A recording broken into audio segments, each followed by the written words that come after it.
Important to Maine's aging population.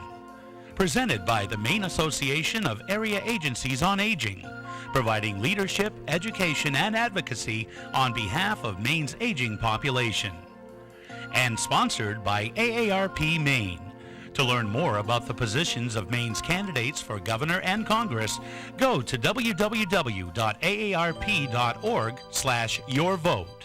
Your right, your decision, your vote. Good morning. Good morning and welcome.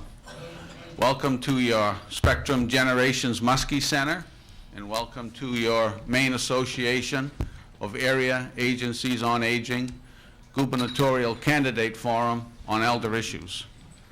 My name is John Nail, and I serve as volunteer president of the association, and I'll serve as moderator here today at this forum. The Maine Association of Area Agencies on Aging is made up of Maine's 5 area agencies on aging, whose mission is to improve the quality of life and well-being of Maine seniors. Today's forum is part of that ongoing effort. On behalf of the association, I thank our sponsor, AARP, for helping to make this event possible and for all they do to improve the quality of life of Maine seniors.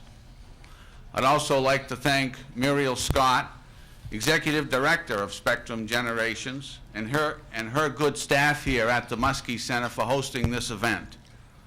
And of course, a special welcome and thank you to the 5 gubernatorial candidates who so willingly accepted our invitation to join the forum and share with us their views on elder issues.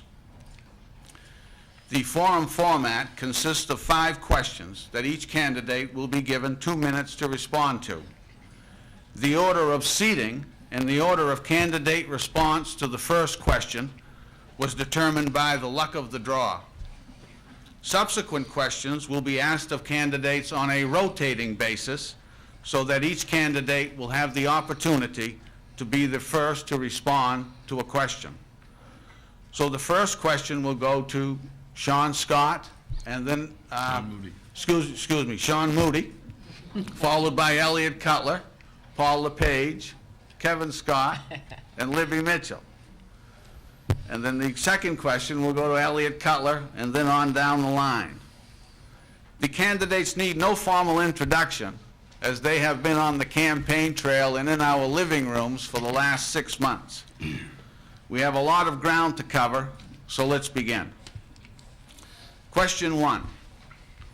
While virtually all of Maine's seniors want to remain and be cared for at home, opposed to a nursing home or assisted living facility, only 9% of our state dollars are spent on home-based care, while 91% is spent on nursing home and assisted living facilities.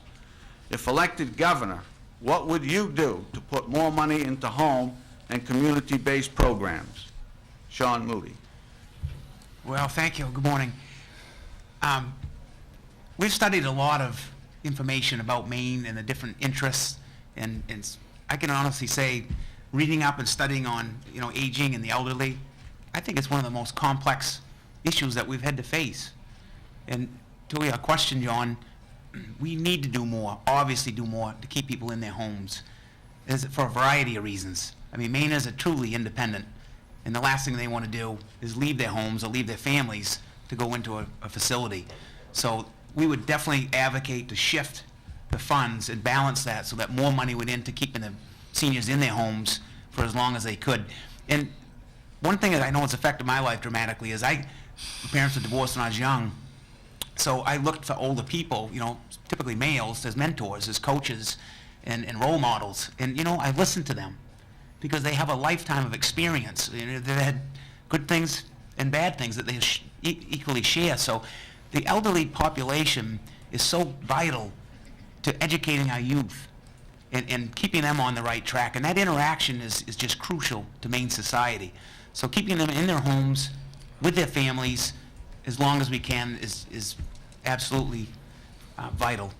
So we would definitely advocate to shift more resources, more dollars to balance the proportion, to put more focus on keeping seniors in their homes where they belong. Thank you. Mr. Cutler. All of us have had experiences, all of us on this panel, I think, have had experiences with caring for elderly parents. My mother, Catherine Cutler, died a few years ago at the age of 90, almost 90. And she lived in her home in Bangor for 50 years before she moved to an assisted living center in Portland, where she lived for the last 5 or 6 years of her life. She was very lucky.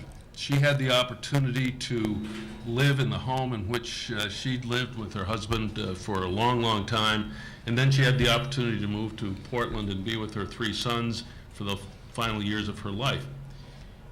It's, I think, impossible to determine for any of us which is the right time to move someone from their home into assisted living. The challenge that we all have is to make both options as feasible and possible and affordable as we can.